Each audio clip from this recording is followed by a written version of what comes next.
Hi, it's John. Welcome to my channel EV Intuition.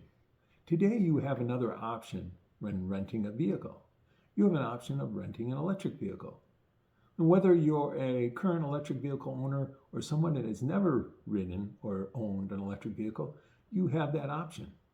But I want to tell you today 3 things you should know before renting an electric vehicle. So let's get into it.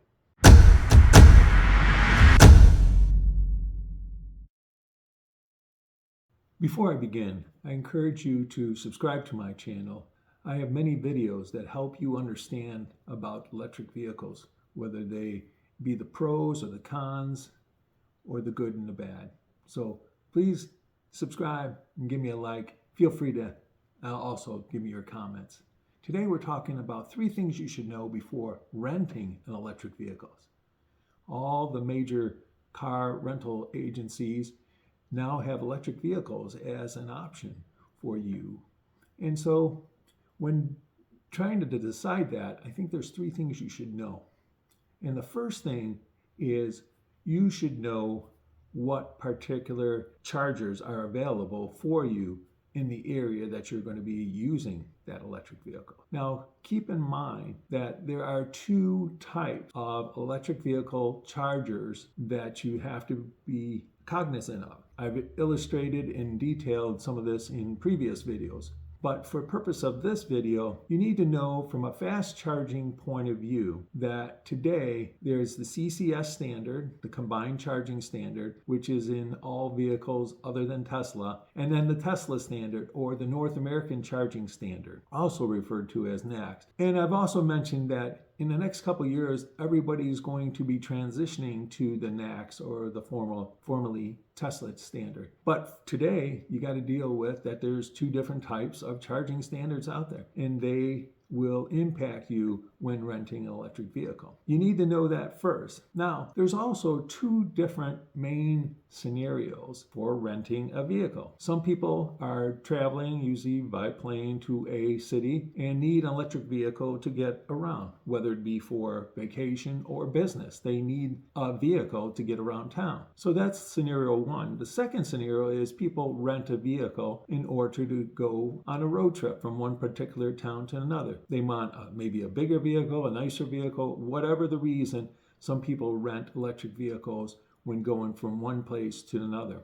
So we got to keep that in mind when talking about electric vehicle rentals. And as I said, the number 1 thing you need to know is what are the electric vehicle chargers, and namely the fast chargers. I encourage you to first focus on the fast chargers that are available to you in the area that you're going to go. So in scenario 1, when traveling to a particular location, you want to know the electric vehicle fast chargers that are going to be available to you. Now, why fast chargers? Because one of the things that happens with an electric vehicle that's slightly different than a gas vehicle is that you've got to charge it before returning it to the electric vehicle car location that you rented it from or that you're returning it to.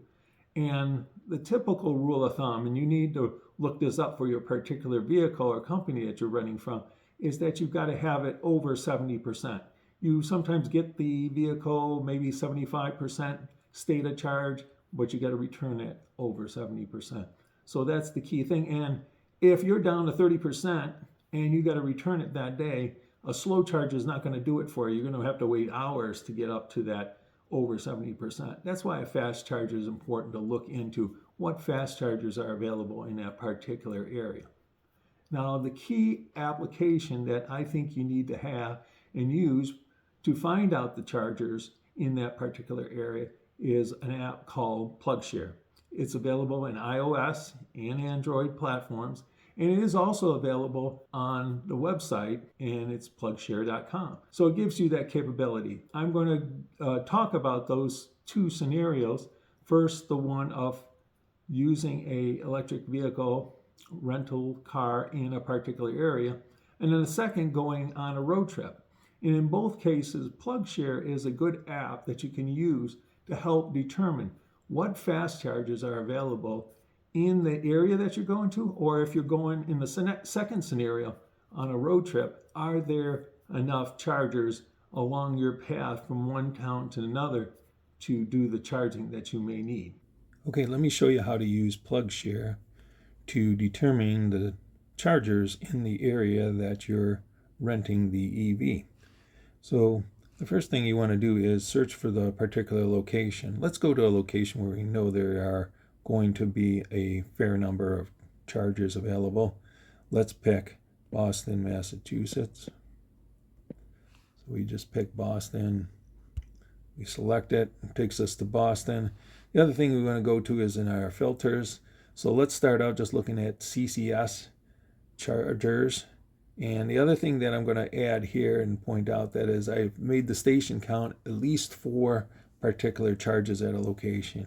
I've been to chargers that have only 1 or 2, and I've run into some issues when 1 or both are broken. So I say only look for 4+. So let's look into that, and you can see in the Boston area there are a fair number of chargers with at least 4 plugs there, and you can safely say and look around for particular places that you're going to stay around. Now, be careful about dealerships. They might not be available to you, but places like Walmart supercenters, that's clearly something that would be available to every vehicle around there.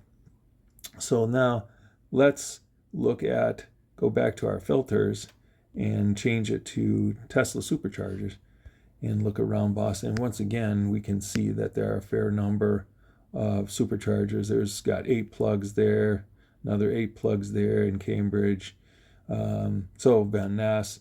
So plenty of superchargers, both CCS and Tesla superchargers or NAC connectors in the Boston area if you're renting an electric vehicle.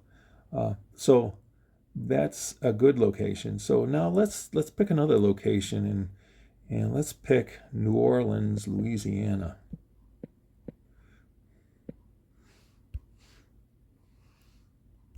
I've been down there recently, and now we're looking at once again, our filter is set to Tesla superchargers, and you can see there are a couple. So this one's got 12 plugs, and this one's got 24. So 2 big locations, not many locations, but you got 2 locations that got lots of chargers at them. So a Tesla is doable if you're staying around the New Orleans area. But let's change the filter now to CCS.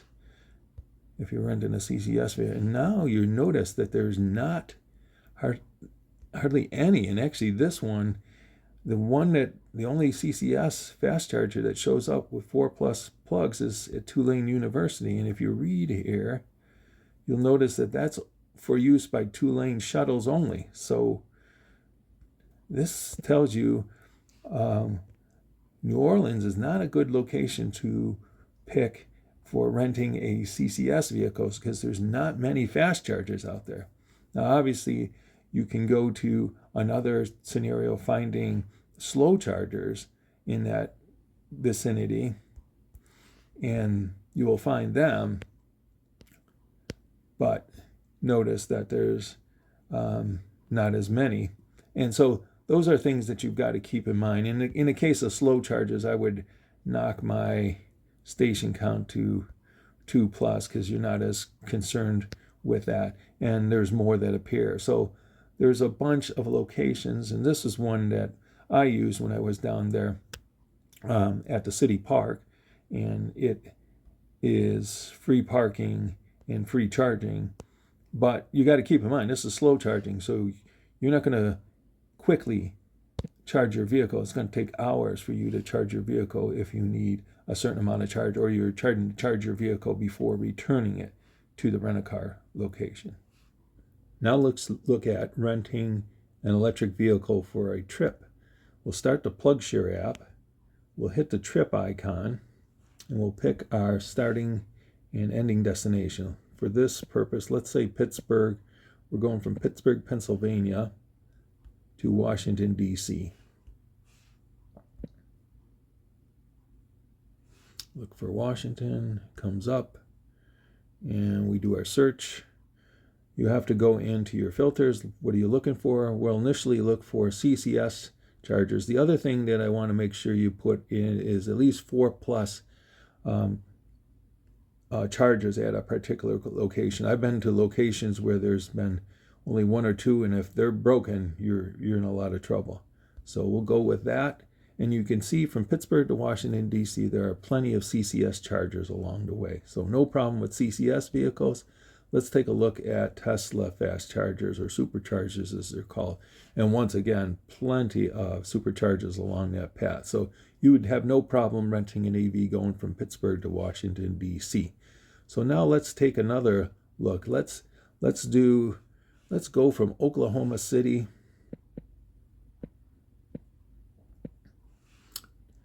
Oklahoma to Dodge City, Kansas. So we're going from Oklahoma City to Dodge City, Kansas, and we do a search.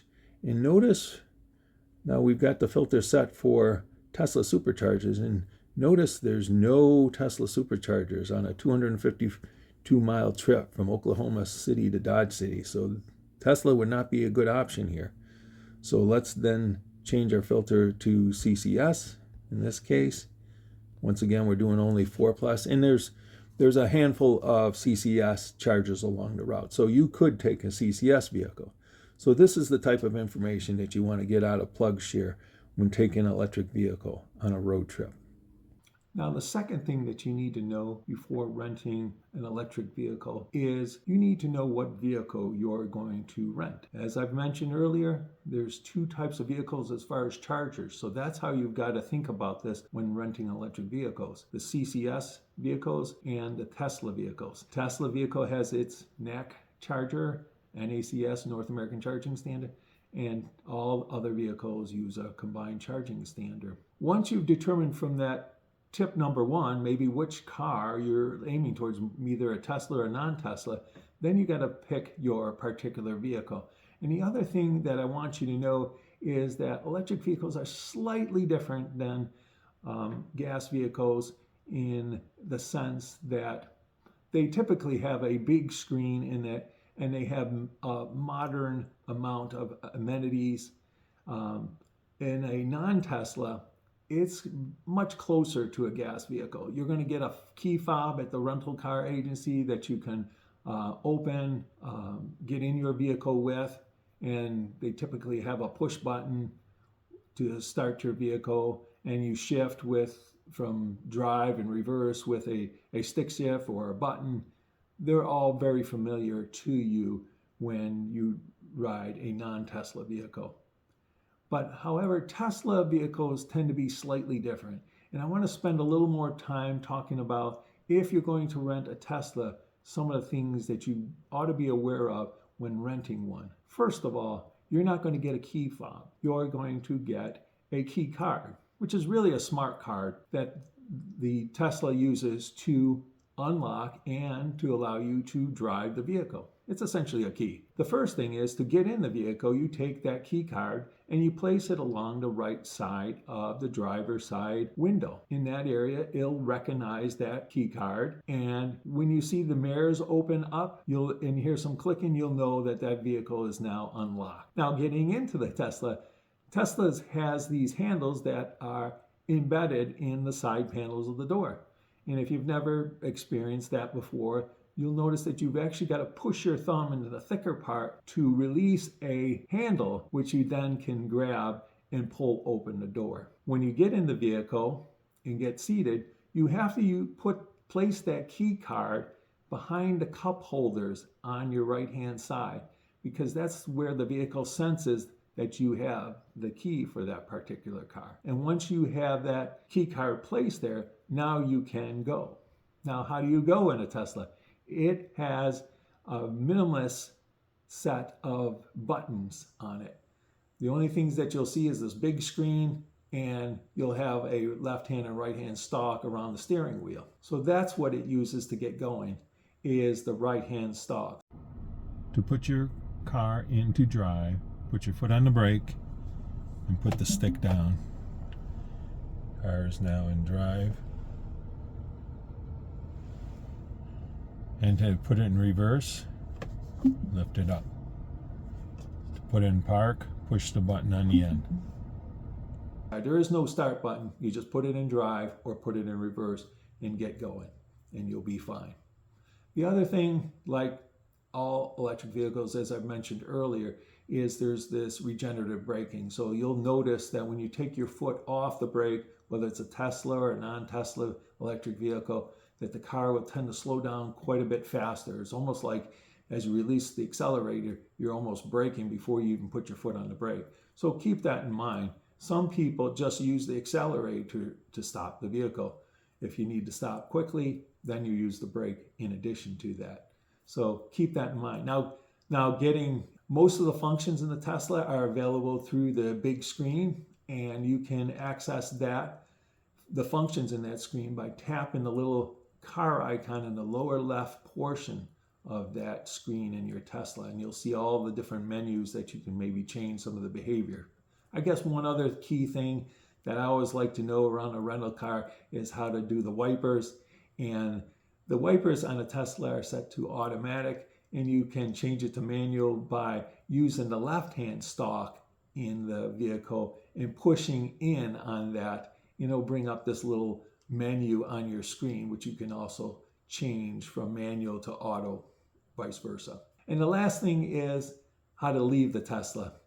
There is actually a little button where your thumb sits if you pull your hand onto that left-hand part of the door, and you just press that button and that'll unlock the door and get it started for you as you push it out. Now the Tesla usually locks itself once you take that key card with you and leave the vehicle and shut the door. When you get further away from it, it locks automatically. But if you want to lock it right when you're there near the card, you just tap it on the right side, just like you used to unlock it. You'll see the mirrors fold in and the door click, and you know the vehicle is now locked. So Tesla's slightly different. I just want to save you a few minutes. If you've never driven a Tesla before, knowing these key things will help you get out of the rental car lot a lot sooner. And once you've got those down, it's easy from there on out. Now, the third thing that you should know before renting an electric vehicle is then how to find a charger. Now, we've covered a little bit about this, but I want to get a little more into it. In the first area, we said, where's the chargers?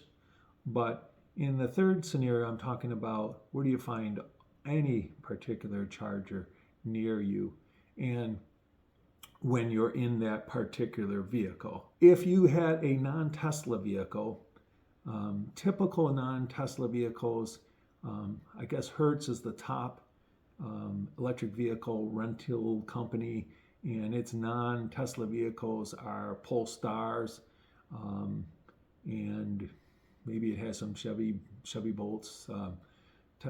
Hertz also owns Dollar, which rents Kia Niros and Chevy Bolts and Polestar 2s. And so those are the type of CCS vehicles that you have. And in those vehicles, you can use sometimes the in-vehicle navigation system to take you to a particular charger. So that's one way of doing it. You can still use the PlugShare app, which I've showed you earlier. And here I'm just going to show you in particular a scenario of looking at now the slow chargers, the AC chargers in a city. And you can use these particular chargers to help you bump up your state of charge. Or, for example, if you're staying in a particular parking lot for a day and there's free chargers or fee-based chargers, you can put them on a charge while you're at your location, business meeting or vacation, whatever. So finding the slow chargers is something also useful. Now let's show you how to use the PlugShare app to find slow chargers, or level 2 AC chargers as they're also referred to. Let's pick a city here. Let's pick Greenville, South Carolina. And just check our filters here. Yeah, so we've set it to J1772, which is the slow speed or AC level 2 chargers. And we'll just hit a view, and you can see all the level 2 chargers there in Greenville. And if we zoom in to the main town, you can see that there's plenty here. And if you tap each particular one you can get particular information. For example, Liberty Square Garage has 2 plugs. You can get information about them. For example, here it's mentioning what floor they're on. It says free charging, free parking for the first hour, and then there's additional depending on how long the rates vary. So there's one option for you. Here's another garage in Greenville, has 3 plugs, and once again it talks about free charging at that location. So and here's some comments that people recently made about use of that. So this is a great way that if you're in a particular city and there's chargers around, or you need to park somewhere and there's a parking garage with a charger, you may opt to use that and get free or fee-based charging. Now, the other thing that I want to point out is that for Tesla vehicles, there is a very simple way to find the nearest high-speed charger or supercharger in them. And that is important to know. So let's say you wanted to take your vehicle back to the car rental agency and you're down to 20 or 30%. You got to charge your vehicle before returning it so you don't pay any high fees. What you're going to do is tap the navigation screen on the Tesla, and it will bring up a vertical menu on the right in a black background. And then you see the light bulb icon. You tap that. That will give you a list of chargers.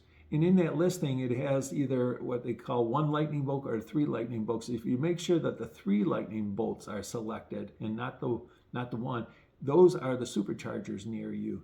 So select the 3 lightning bolts, and it'll show you what the closest Tesla supercharger is to where your vehicle is located right there. And it'll tell you how many miles. It'll also tell you the availability of the number of chargers at that location. Typically, Tesla has at least 8, so it could say that, hey, 6 of 8 are currently available. Or it may say 1 of 8 are available, and you might want to avoid that one because by the time you get there, there might be some waiting involved. So that's the nice part of the Tesla. Right in the vehicle, you can pick that particular location, and if you tap that location, that charger, it's going to navigate you to that and also get your car ready for that charge. So it's a pretty simple thing for a Tesla to do to find a charger, namely a supercharger within it. Now, the other thing I want to point out about Teslas, because they do have the Tesla connector or NACS connector, and you may wonder, well, how can a Tesla use a slow charger? Now, most slow charger connectors are J772, 1772, and but Teslas all come with a little adapter, a J1772 adapter to a NACS adapter.